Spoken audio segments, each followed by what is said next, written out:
Buenas noches, entonces iniciamos con lo que sería filtración glomerular y reabsorción tubular. Entonces vamos a hablar acerca de algunas funciones específicas que va a tener el riñón, como son básicamente dos, que se referiría en primer lugar a lo que sería la reabsorción, que consiste en el paso de sustancias desde el luz tubular hacia el líquido intersticial, y la secreción, que básicamente consiste en lo que va a querer eliminar el riñón, y eso se da básicamente por la orina. Entonces, vamos a tener tres procesos importantes que se van a dar a cabo en el riñón, que son la filtración, la reabsorción y la secreción. Además, otro punto importante a resaltar es que la excreción viene a ser la eliminación del ultrafiltrado en forma de orina, y esta va a salir a través de la vejiga. Entonces vamos a hablar acerca del comportamiento que van a tener estas sustancias a nivel del riñón.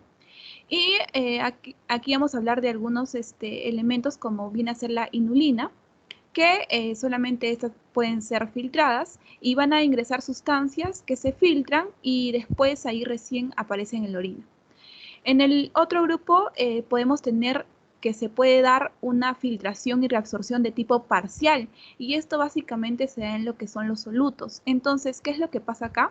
Una porción va a pasar y la otra se va a reabsorber, y esto básicamente ocurre con lo que es el sodio, el cloro, el potasio y el HCO3 o bicarbonato.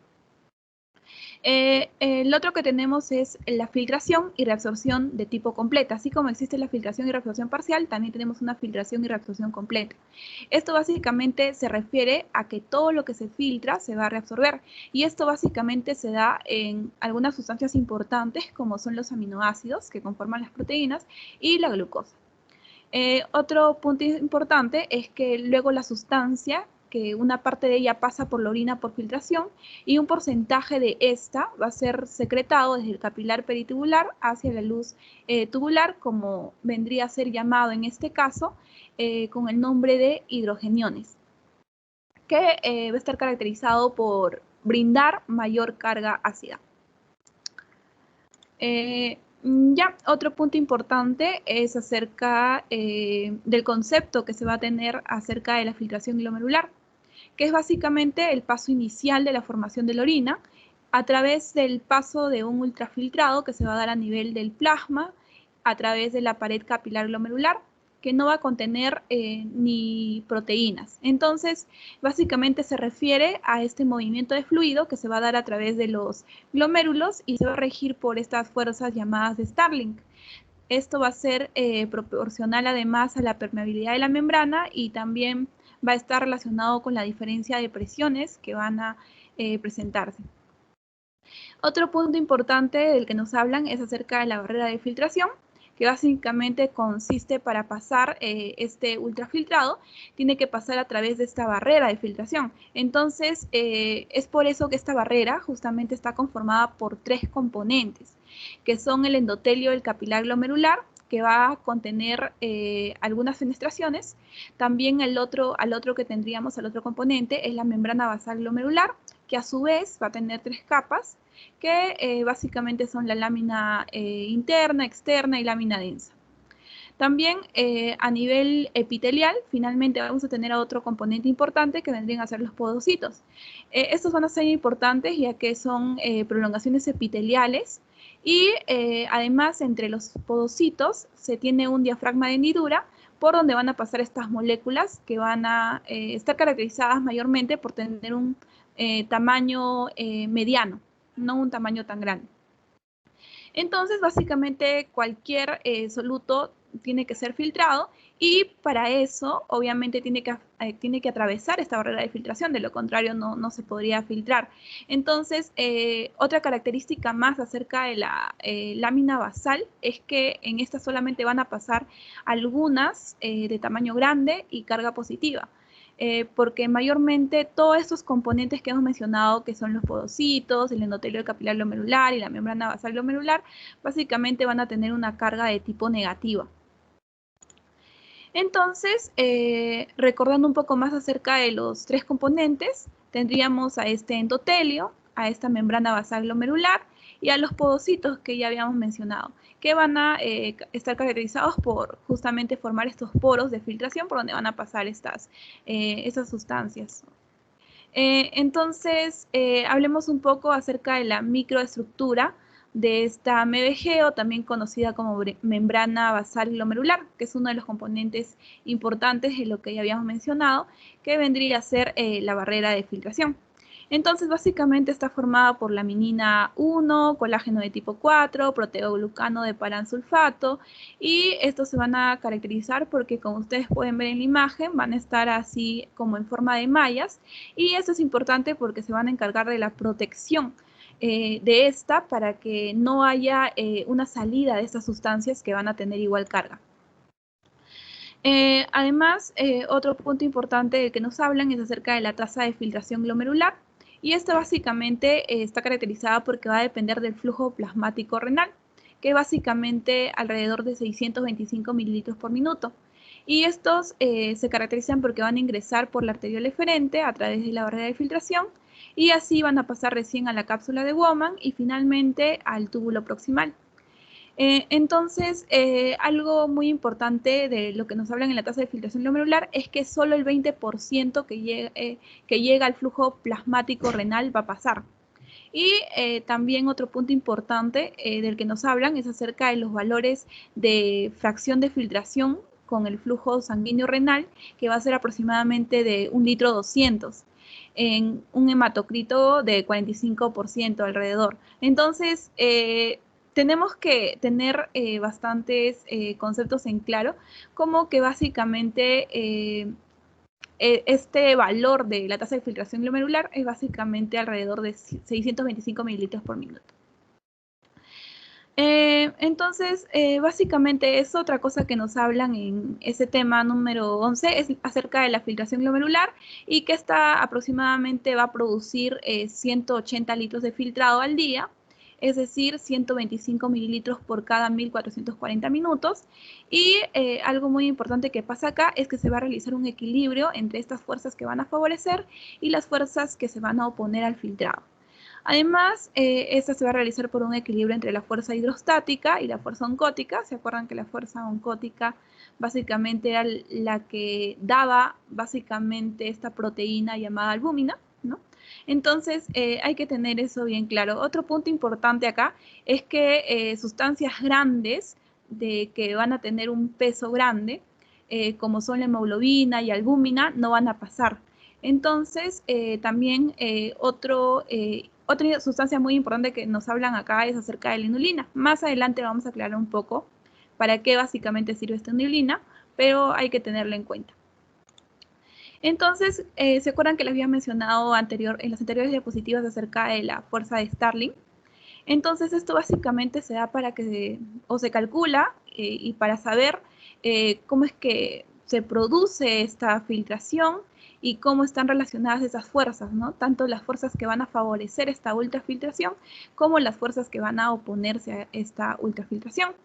Y dentro de las fuerzas que van a favorecer la ultrafiltración tenemos la presión hidrostática capilar glomerular, que va a depender de la presión arterial básicamente, la presión oncótica del espacio urinario, que va a tender a ser cápsula de Bowman, que no tiene proteínas, y dentro de las fuerzas que se oponen a la ultrafiltración tenemos a la presión hidrostática, que viene básicamente del espacio urinario, y a la presión oncótica, que viene del capilar glomerular.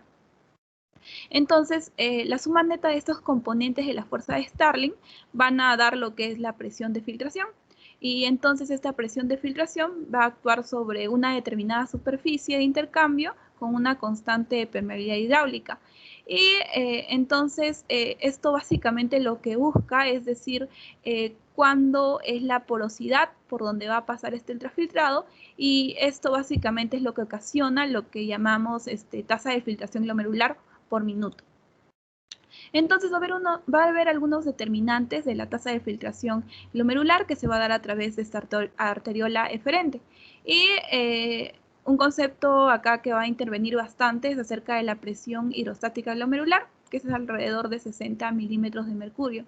Además, Otro punto importante es que no hay presión hidrostática de cápsula de Bowman porque no hay proteínas, por lo tanto la presión neta de filtración básicamente va a ser 10 milímetros de mercurio.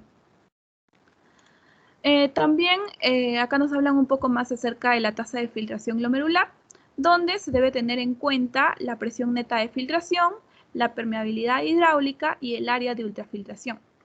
Entonces aquí nos hablan básicamente cómo calcularla y cómo obtener esa tasa de filtración glomerular.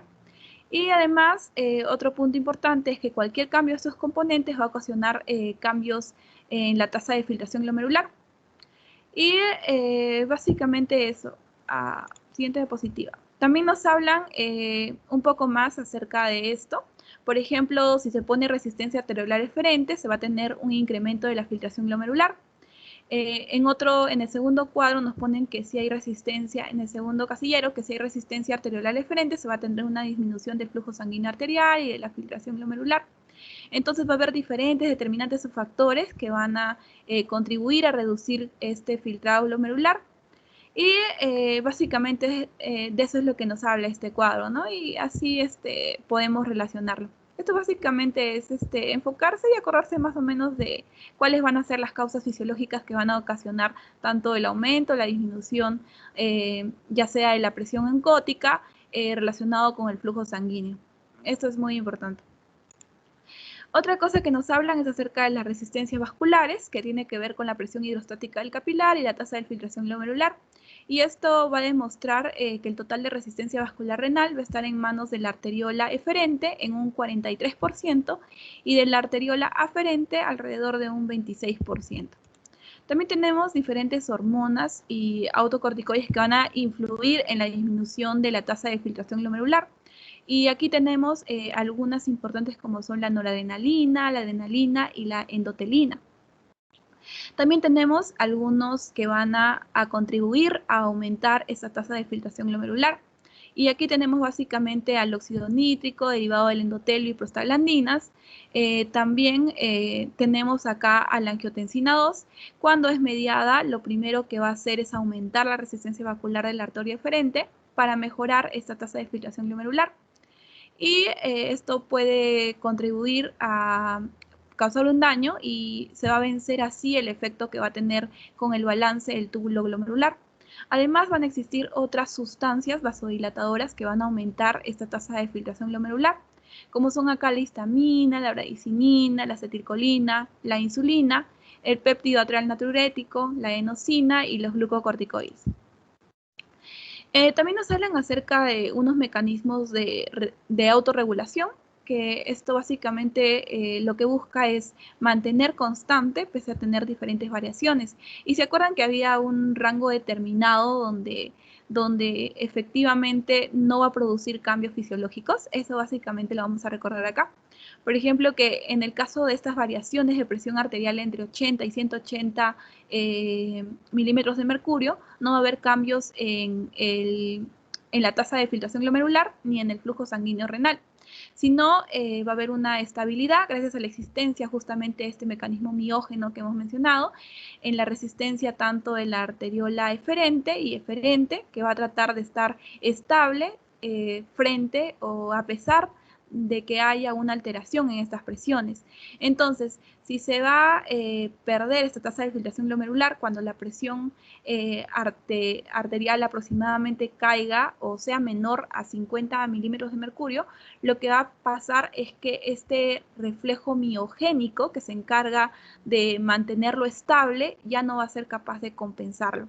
Entonces es ahí donde se producen diferentes eventos adversos o eventos patológicos. Otro punto importante del que nos hablan es acerca de la retroalimentación tubero-glomerular, que es básicamente otro mecanismo de regulación y se encarga también de justamente proteger esta tasa de filtración glomerular. Y tenemos el dado por la arteriola eferente, el dado por la arteriola eferente, que básicamente en la primera podemos ver cuando hay una caída de presión arterial y así disminuye el flujo sanguíneo renal, lo que va a hacer que esta arteriola eferente en un primer momento disminuya su resistencia para poder así llegar más sangre y mantener justamente esa tasa de filtración glomerular.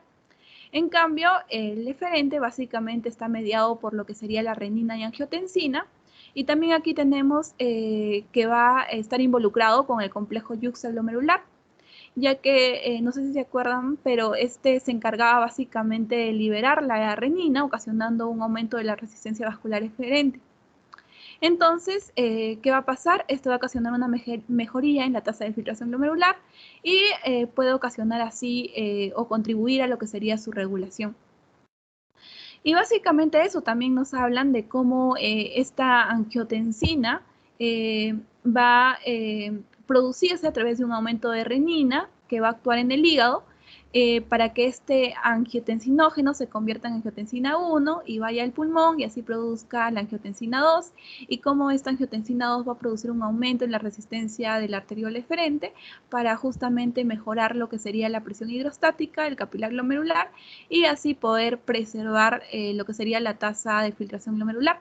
También aquí tenemos involucrado lo que sería la mácula densa y básicamente esos factores, pero también tenemos otros que van a elevar el flujo sanguíneo renal y la tasa de filtración glomerular, como son la ingesta elevada de proteínas y la glicemia. Además, también esto ocurre cuando básicamente hay alteraciones como serían la hiperglicemia o diabetes mellitus.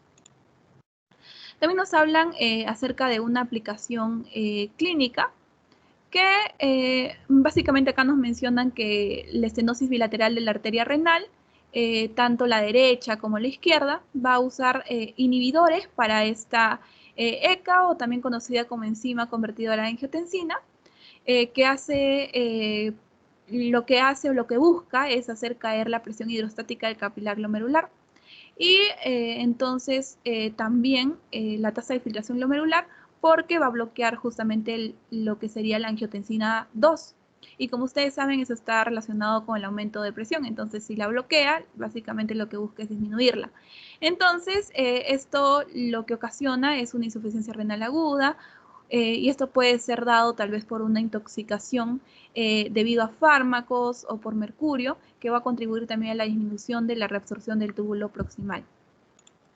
También, como les había mencionado, de este concepto de Clarence, que básicamente se usa como un índice de la masa renal funcionante, y esta básicamente se utiliza para evaluar el curso de la tasa de filtración glomerular y así poder determinar si hay una o qué tipo de severidad hay en una enfermedad renal.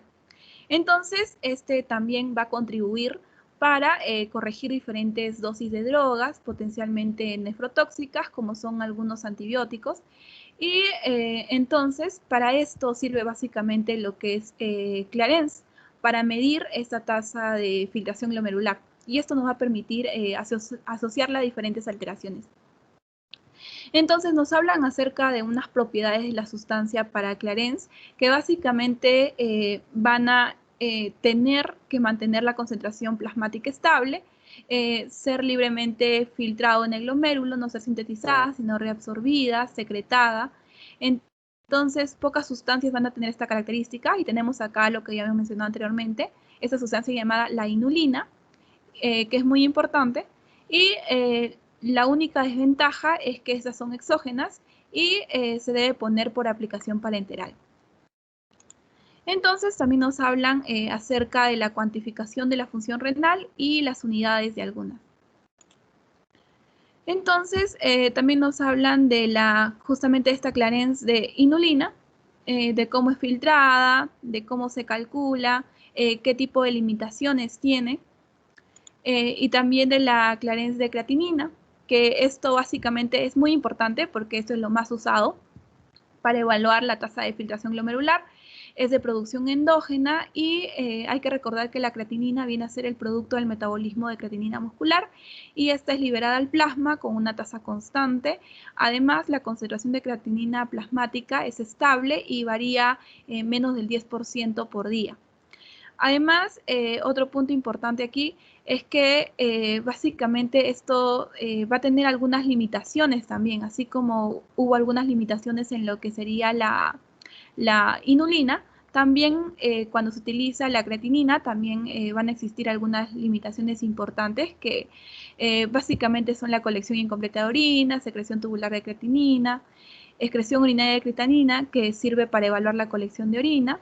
Y acá hay que recordar algunos puntos también importantes, como que en el hombre la eliminación de creatinina debe ser de 20 a 25 miligramos por kilogramo, y en la mujer de 15 a 20, siempre en la mujer es menor. Y también en personas mayores de 50 años o con problemas renales va a ser alrededor de 10 miligramos por kilogramo. También nos hablan acerca de este cálculo de esta Clarence. Entonces, básicamente esto es la descripción de algunos conceptos para poder así entender esta fórmula. Básicamente es del cálculo.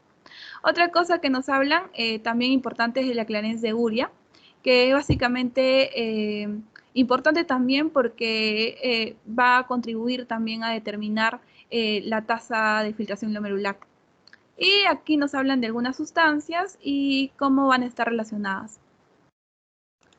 También nos hablan de la reabsorción tubular, que básicamente hay puntos importantes a recordar, como que el 99% del filtrado se reabsorbe, 180 litros en 180 litros se reabsorben aproximadamente 178.5 litros en los túbulos, y se va a eliminar en la orina alrededor de 1.5 litros. Además, también van a existir algunos mecanismos reguladores que van a intervenir justamente con esta reabsorción de tipo tubular. Y es ahí donde tenemos aquí a lo que ya hemos mencionado, que la angiotensina 2, que también se encarga de liberar aldosterona, y esto genera que aumente la reabsorción selectiva de sodio y la secreción de potasio, y esta actúa en el túbulo distal, aumentando así la permeabilidad de este sodio del lado apical, gracias justamente a la activación de esta ATPasa. Entonces, ¿qué es lo que va a pasar? Esta angiotensina 2 va a actuar sobre este receptor específico que es la AT1 en la luz tubular, y esto va a permitir que haya una reabsorción de sodio y secreción de hidrogenión a través de ese transportador sodio-hidrogenión. Entonces aquí va a haber una bomba involucrada que es muy importante, que es la bomba sodio-potasio. Y esta va a tener algunas funciones importantes, este mecanismo regulador, ya que, como habíamos mencionado, va a prevenir los excesos de agua y sal. Además, el 90% del filtrado es reabsorbido por el túbulo proximal y asa de Henle. Y también van a existir algunos cambios cualitativos finales en la excreción urinaria, como son la secreción de potasio, hidrogeniones y la absorción máxima de agua y sal, que básicamente se va a hacer en el túbulo distal y túbulo colector. Además, en el caso de expansión de volumen, va a contribuir a la disminución de esta angiotensina 2 y también de la norepinefrina. Entonces, se va a activar lo que sería la dopamina y el péptido atrial natriurético para producir justamente una disminución de esta presión y, por ende, una vasodilatación, y así facilitar lo que sería la excreción del exceso de sodio. Entonces, van a existir diferentes procesos tubulares que se van a encargar de la reabsorción básicamente en los segmentos proximales y de la secreción. También tenemos diferentes tipos de reabsorción. Tenemos dos, los activos y los pasivos. Hay que recordar que los activos van en contra de la gradiente de concentración, y la pasiva básicamente se refiere a difusión facilitada por una gradiente de concentración, ya sea química, eléctrica, o puede darse también por la reabsorción del agua a través de ósmosis. Entonces, básicamente eso. También nos hablan acerca de cómo se da la difusión de cloro y urea, que básicamente lo que buscan es aumentar la concentración de cloro en la luz y la urea a nivel tubular, y esto va a producir una reabsorción. También nos hablan acerca un poco de esos valores, de la glucosa, de bicarbonato, de sodio, de la cantidad que es filtrada y de la cantidad que es reabsorbida, así como la cantidad excretada. Y esto relacionado con con los porcentajes. También otro punto importante del que nos hablan es acerca del túbulo proximal, que este va a estar compuesto por células especializadas en reabsorción por tener un borde de cepillo, y este se va a encargar en reabsorber el 65% de sodio, agua y en una porción menor lo que sería el cloro, potasio y calcio. Además, también se reabsorbe fosfato regulado justamente por estas hormonas y se va a secretar diferentes cationes y aniones orgánicos como son sales biliares, uratos, oxalatos, cateconaminas. Y también esto es importante ya que el túbulo proximal sirve como una vía de eliminación para algunos fármacos y toxinas. También nos hablan de la asa de Henle y cómo esta está involucrada. Y algo importante que nos resaltan es que esta va a tener tres partes: la descendente delgada, la permeable al agua y pocos solutos, que va a reabsorber el 20% del agua, la ascendente fino delgada y la ascendente gruesa. Y esta básicamente junto con la ascendente fina delgada van a ser impermeables al agua, pero van a ser muy permeables a lo que son los solutos y no se va a reabsorber agua. Además, la asa de Henle es importante porque aquí se reabsorbe el 25% de lo que sería el sodio, el cloro, el potasio, el calcio, bicarbonato y magnesio. Además, este va a estar muy relacionado con lo que sería la concentración urinaria y también va a contribuir a producir movimiento desde la luz tubular hacia la célula tubular por cotransportador de sodio-potasio, donde va a actuar algunos diuréticos. También nos hablan del túbulo distal. Este, a comparación de las otras partes, va a reabsorber solo el 5% de cloruro de sodio filtrado y va a responder a la acción básicamente de esta hormona importante, que sería la aldosterona, para responder así selectivamente al sodio y secretar lo que serían los potasios e hidrogeniones. Además, también esto es encargado básicamente de la regulación. También otro punto importante es acerca del túbulo colector, que aquí vamos a encontrar que esta está relacionada con la permeabilidad del agua, y ya que esta va a depender de la concentración de esta hormona antidiurética, y también aquí van a actuar algunos diuréticos que son antagonistas, como es la aldosterona, también la espironolactona y otros antagonistas. También algunos bloqueantes de los canales de sodio. También tenemos el túbulo colector medular, que básicamente se encarga de la reabsorción de sodio y agua, pero en un porcentaje menor al 10%. También se encarga